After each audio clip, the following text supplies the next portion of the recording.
Pelabuhan Tawau menerima 2 kren dermaga baharu menerusi pelaburan bernilai RM70 juta sekaligus memperkukuh keupayaan pengendalian kargo serta meningkatkan daya saing pelabuhan itu sebagai pintu masuk maritim utama di pantai timur Sabah.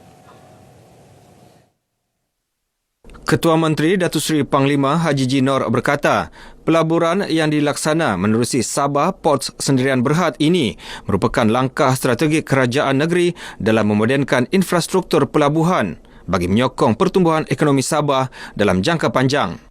Kedua-dua kren ini dijangka meningkatkan produktiviti operasi, mempercepatkan tempoh pusingan kapal dan mengurangkan masa menunggu, serta membolehkan pelabuhan Tawau mengendalikan kapal dan jumlah kargo yang lebih besar. Penaik tarafan pelabuhan Tawau juga akan memperkukuh kesaling hubungan dengan pasaran domestik dan serantau, sekaligus mengukuhkan peranannya sebagai hub logistik dan perdagangan di pantai timur Sabah.